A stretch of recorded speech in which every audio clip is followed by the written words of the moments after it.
Bismillah walhamdulillah wa salatu wassalamu ala rasulillah wa ala alihi wa sahbihi wa man ittaba'a huda.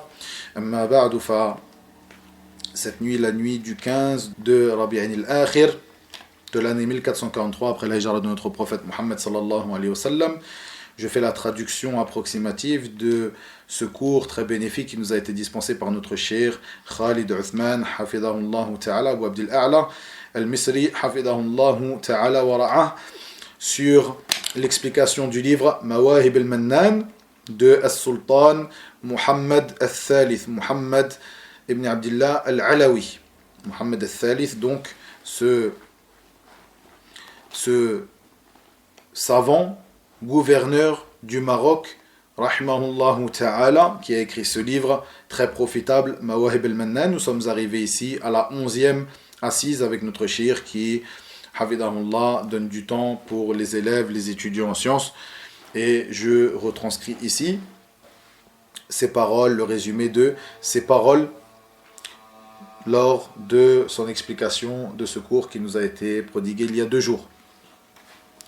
Il dit dans sa parole, donc As-Sultan Muhammad ibn Abdillah, Muhammad al-Thalith, Muhammad le 3e du nom, parmi les gouverneurs du Maroc, rahimahullahu ta'ala, dans ce livre très important pour les gens de la masse et pour les enseignants aux enfants, Mawahib al-Mannan, dans ce livre où il dit, lorsqu'il est arrivé ici, donc là où nous sommes arrivés avec notre cheikh, sur la partie traitant de la croyance, qu'il a pris de l'introduction du livre Ar-Risala, la lettre de cet imam Ibn Abi Zayd al-Qayrawani, rahimahullahu ta'ala, qui était connu comme Malik as-Saghir, le petit Malik, en référence à l'imam Malik ibn Anas al-Asbahi, rahimahullah, l'imam du madhab de al-Malikiyya, donc le madhab de l'imam Malik.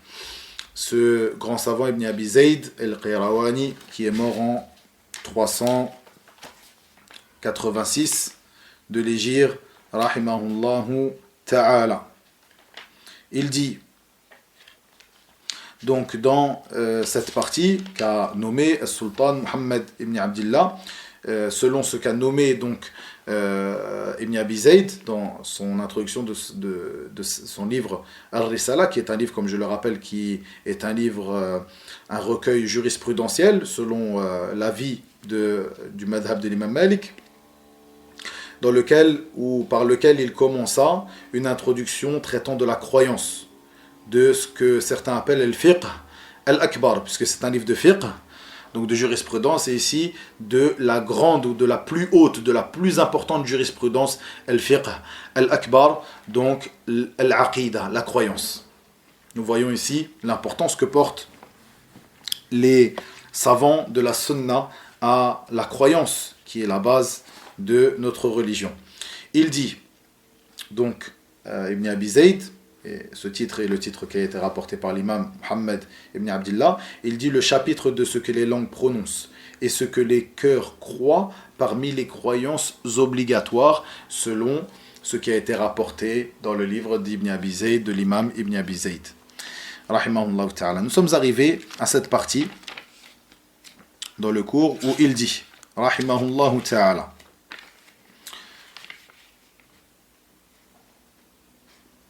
il dit celui qui leur envoya les messagers afin de les confronter aux preuves. Puis il clôtura le message, l'avertissement et la prophétie par Muhammad, son prophète sallallahu alayhi wa sallam. Il a fait de lui le dernier des envoyés, annonciateur et avertisseur, appelant à Allah par sa permission, comme un flambeau éclairant. Il a fait descendre sur lui son sage livre. Il a expliqué par lui sa religion de rectitude et il a guidé par sa cause vers le droit chemin. Ceci selon la traduction que nous avons fait, moi et notre frère Kamel, hafidahullahu ta'ala, de cette introduction de Ar-Risala qui a été éditée et qui est un recueil très important à étudier, lire, étudier, réviser et propager. Barakallahu fikum. Notre cheikh nous dit Hafidahullah ta'ala, en explication de cette partie, dans le sens de ces paroles. Ici, ce qui a été évoqué par l'imam Ibn Abi Zayd, donc par le cheikh Mohammed ibn Abdillah, donc qui rapporte de l'imam Ibn Abi Zayd, est la mission des messagers. En effet, Allah tabaraka wa ta'ala envoya ses messagers comme annonciateurs et comme avertisseurs, et ceci afin d'exposer ses preuves aux gens. Et comme il le dit tabaraka wa ta'ala dans son livre, dans le sens approximatif de ses paroles, azza wa jal, il dit: nous avons envoyé dans chaque communauté un messager pour leur dire: adorez Allah et écartez-vous du tarout. En effet, Allah azza wa jal envoie ses messagers afin d'appeler à son adoration seul et sans associé, et à s'écarter de shirk, l'association, jusqu'à ce qu'il envoya ses messagers jusqu'à envoyer Muhammad sallallahu alayhi wa sallam, le dernier des messagers, le sceau des prophètes. Il l'envoya aux hommes de même qu'aux djinns sallallahu alayhi wa sallam. Et Allah azza wa jal nous dit dans son livre tabaraka wa ta'ala, dans le sens approximatif de ces paroles: que de prophètes avons-nous envoyés aux anciens? Que de prophètes avons-nous envoyés aux anciens? Et Cheikh de nous dire, en effet, les prophètes sont nombreux. Les prophètes qui ont été envoyés sont nombreux. Il dit aussi, tabaraka wa ta'ala, dans son livre, dans le sens approximatif de ces paroles encore une fois, il dit, azza wa jal: nous t'avons envoyé avec la vérité en tant qu'annonciateur et avertisseur, et il n'est pas une nation qui n'ait déjà eu un avertisseur. Et ceci est, encore une fois, nous le rappelle notre cheikh, ceci est la mission des messagers. Et notre prophète Mohammed sallallahu alayhi wa sallam est le sceau de l'ensemble de ces messagers. Ceci est notre croyance. Cette croyance est une croyance qui est ancrée. Cette croyance est une croyance qui est ancrée. Et il n'y a que certaines personnes qui sont étranges, qui ont contredit cette croyance. Parmi eux, Al-Qadianiya, parmi eux, Al-Baha'iyya, de même que Al-Rafida, qui ces derniers, Al-Rafida ont fait que leurs imams, ont placé leurs imams au-dessus des prophètes et des messagers. Et donc, Cheikh nous dit que ceci, donc le fait que le prophète Mohammed sallallahu alayhi wa sallam est le sceau des prophètes, est notre croyance, la croyance des gens de la sunna. Et le prophète sallallahu alayhi wa sallam a éclairci, a détaillé à ses compagnons, leur a détaillé sa voie et les a appelés à prendre de lui. Comme il le dit, par exemple, dans certains de ses hadiths, il dit à ses compagnons: prenez de moi les rites, donc les rites du pèlerinage, prenez de moi, et les ordonne de prendre de lui. Car il sait, sallallahu alayhi wa sallam, qu'il n'y a pas de prophète après lui. Donc ceci, afin qu'ils apprennent de lui sa sunna et qu'ils la propagent au monde entier. Et notre prophète sallallahu alayhi wa sallam a aussi été envoyé aux djinns, comme Allah azza wa jalla le dit dans son livre, dit: il m'a été révélé qu'un groupe de djinns prêtèrent l'oreille, puis dirent: nous avons certes entendu une lecture, le Coran, un Coran merveilleux qui guide vers la droiture, nous y avons cru et nous n'associerons jamais personne à notre Seigneur. Il dit aussi, tabaraka wa ta'ala, dans le sens de ces paroles, azza wa jal: rappelle-toi lorsque nous dirigeâmes vers toi une troupe de djinns pour qu'ils écoutent le Coran. Quand ils assistèrent à sa lecture, ils dirent: écoutez attentivement. Puis quand ce fut terminé, ils retournèrent à leur peuple en avertisseurs. Ils dirent: ô notre peuple, nous venons d'entendre un livre qui a été descendu après Moïse, confirmons ce qui l'a précédé. Il guide vers la vérité et vers un droit chemin. Ô notre peuple, répondez au prédicateur d'Allah et croyez en lui. Allah vous pardonnera une partie de vos péchés et vous protégera contre un châtiment douloureux. Jusqu'à la fin de ces versets. Et notre cheikh donc de dire que, et en effet, le prophète Mohammed sallallahu alayhi wa sallam a été envoyé aux djinns comme aux hommes, et les djinns ont appris ce message, ont reçu ce message et l'ont appris et l'ont transmis à ceux qui sont venus parmi les djinns après eux. Puis, nous avons lu cette parole d'Ibn Abi Zayd, rapportée par l'imam Mohammed al-Thalith dans ce livre Mawaïb al-Mannan, où il dit, dans le sens approximatif, et que l'heure va certainement arriver, sans aucun doute, qu'Allah ressuscitera les morts comme il les a créés la première fois, ils retourneront à lui. Et le cheikh de nous dire, Hafidahullah, le prophète sallallahu alayhi wa sallam nous a dit dans un hadith, j'ai été envoyé moi et l'heure comme ces deux-là, ces deux doigts. Donc il montra l'index et le majeur, donc proche comme ces deux-là. Et Allah Azza wa Jal, comme vous le savez, de dire dans son livre, l'heure approche et la lune s'est fendue. L'heure approche et la lune s'est fendue. En effet, l'heure du jugement est proche. L'heure est proche, et ceci par rapport à ce qui est passé, des temps précédents, des temps passés, par rapport à ce qui vient, au temps qui arrive devant nous. Nous disons que l'heure est proche, comme l'a dit le prophète sallallahu alayhi wa sallam, l'heure est proche par rapport à ceci, par rapport à toutes ces années, tous ces siècles, tous ces millénaires qui sont passés, par rapport à ce qui reste encore à venir jusqu'à l'arrivée de l'heure. Et comme il est venu dans plusieurs hadiths, ad-dunya, cette vie d'ici-bas, n'est comme une goutte d'eau que l'un d'entre nous, comme nous le dit notre cheikh ici, comme que l'un d'entre nous sortira d'un récipient, sort d'un récipient. Et comme il est venu dans le Sahih de l'imam Muslim, où il dit sallallahu alayhi wa sallam dans le sens, et cette vie d'ici-bas n'est par rapport à la vie de l'au-delà que comme l'un d'entre vous, lorsqu'il rentre son doigt dans la mer, dans l'océan, puis qu'il le ressort, qu'il regarde avec quoi il est ressorti. Qu'est-ce qui est ressorti avec son doigt lorsqu'il l'a rentré dans l'océan? Ceci est l'exemple qu'a donné notre prophète sallallahu alayhi wa sallam de cette vie d'ici-bas par rapport à al-akhira, par rapport à l'au-delà. Et c'est pour cela, notre cher nous dit, c'est pour cela qu'il nous convient d'œuvrer, car cette vie d'ici-bas va finir. Cette vie d'ici-bas ne perdurera pas, elle va s'arrêter, elle va finir. Et Allah Azza wa Jal ressuscitera ceux qui sont dans les tombes. Et tout le monde va mourir, puis reviendra à la terre, comme il a été créé la première fois. Et chaque enfant de Adam, chacun des êtres humains, reviendra à la terre, et l'ensemble de son corps va redevenir poussière, hormis une partie qui est une partie de un os qui se trouve qui est un os du coccyx, comme il est venu dans un hadith. Puis Allah Azza wa Jal refera sa création comme il nous a créé la première fois, et ceci n'est pas plus difficile pour lui que la première création. Tabaraka wa ta'ala.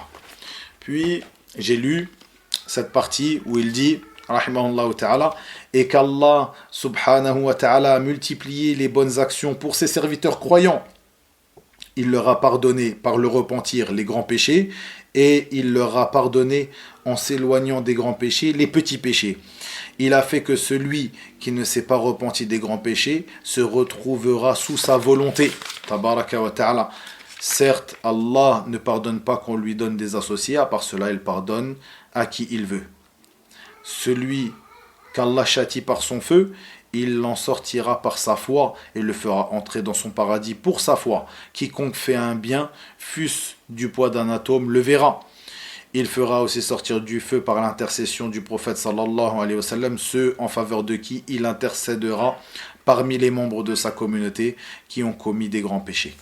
Et nous sommes arrêtés là pour le cours d'aujourd'hui, pour le cours donc pour cette assise. Et donc Al-Cheikh nous dit en explication de cette partie qui est passée, il dit, et ceci fait partie des bienfaits d'Allah tabaraka wa ta'ala sur ses serviteurs, qu'il fit que la bonne action en vaut 10 comme elle. Ceci jusqu'à plus encore. Il multiplie les bonnes actions, comme il le veut, tabaraka wa ta'ala, comme il le dit dans son livre, Azza wa Jal, dans le sens approximatif de ses paroles, il dit, tabaraka wa ta'ala, qui conviendra avec le bien aura 10 fois autant, et qui conviendra avec le mal ne sera rétribué que par son équivalent, et on ne leur fera aucune injustice. Et ceci, comme il est rapporté dans le hadith d'Ibn Abbas, radiyallahu anhuma, comme dans les deux recueils authentiques, où le prophète sallallahu alayhi wa sallam nous dit, celui qui désire œuvrer une bonne œuvre, eh bien, et qu'il ne l'œuvre pas, elle lui sera comptée comme une bonne œuvre entière. Et celui qui œuvre une bonne œuvre, qui désire œuvrer une bonne œuvre et l'œuvre, il lui sera compté comme une œuvre entière, multipliée par 10, et Allah Azza wa Jal multiplie comme il veut et autant qu'il veut la bonne action. Et celui qui désire œuvrer une mauvaise œuvre et qu'il ne l'œuvre pas, il ne lui sera pas compté de mauvaise œuvre. Et celui qui désire œuvrer une mauvaise œuvre et œuvre une mauvaise œuvre, il ne sera compté pour lui qu'une seule mauvaise œuvre, ou comme il l'a dit, sallallahu alayhi wa sallam, dans le sens de ses paroles. Et ceci, comme nous le dit notre cheikh, est ou fait partie des bienfaits d'Allah tabaraka wa ta'ala sur ses serviteurs. Ceci fait partie de ses grands bienfaits et de sa miséricorde large qui englobe toute chose. Le fait qu'il agrée le serviteur et qu'il accepte son repentir lorsque ce dernier se repent. Ceci, comme il est rapporté dans ce hadith qui est rapporté par l'imam Tirmidhi et autres, que le prophète sallallahu alayhi wa sallam nous dit que le repentir est accepté du moment qu'une personne n'arrive pas aux affres de la mort à la fin de sa vie, jusqu'à ce qu'une personne n'atteigne pas le râle de la mort, c'est-à-dire vraiment qui est à sa dernière heure, jusqu'à ce qu'une personne n'atteigne pas sa dernière heure, ou que le soleil ne se lève de son couchant. Et le cheikh de nous dire, donc la porte du repentir est ouverte, et cette dernière ne se ferme pas que au moment où le prophète sallallahu alayhi wa sallam, à ce moment que le prophète sallallahu alayhi wa sallam a évoqué dans ce hadith, donc que le soleil ne se lève de son couchant. Et Allah Azza wa Jal pardonne les petits péchés, comme il est venu dans ce hadith, d'une prière à une autre prière, du Jumu'ah jusqu'au Jumu'ah d'après, du mois de Ramadan jusqu'au mois de Ramadan. Ceci sont des expiations pour les péchés du moment que la personne s'écarte des grands péchés, comme il l'a dit dans le sens approximatif de ses paroles, sallallahu alayhi wa sallam. Et tout ceci nous montre, comme nous le dit notre cheikh, hafidahullah, la largesse des bienfaits de notre Seigneur tabaraka wa ta'ala et de sa miséricorde. Et celui qui est mort sur at-tawhid, sur l'unicité d'Allah tabaraka wa ta'ala, eh bien celui-ci rentrera au paradis. Celui-ci rentrera au paradis. Et ceci nous montre les bienfaits et les mérites de at-tawhid, de l'unicité d'Allah tabaraka wa ta'ala. Les grands bienfaits, le grand mérite de at-tawhid, le fait qu'une personne qui meurt sur at-tawhid ne sera jamais parmi les gens qui resteront éternellement dans le feu. Et ceci est la croyance de Ahl Sunnah, des gens de la Sunnah, comme le dit notre cheikh, à l'inverse de Al-Khawarij et de Al-Mu'tazila. Et le cheikh de nous dire que notre prophète Mohammed sallallahu alayhi wa sallam nous a indiqué comment serait la dernière personne qui sortira du feu et qui rentrera au paradis. Et dans plusieurs hadiths, il nous indiqua que Allah Azza wa Jal fera sortir du feu pour le faire entrer au paradis une personne qui a dans son cœur ne serait-ce que le poids d'un grain de moutarde, comme ceci, dans certains hadiths, il fera sortir une personne du feu qui aura dans son cœur ne serait-ce que le poids d'un atome.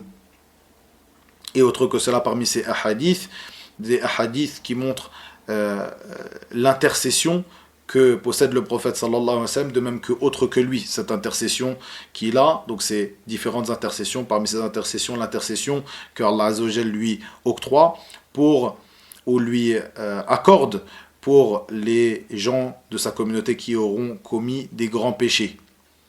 Et cette dernière est effective, elle est rapportée effectivement.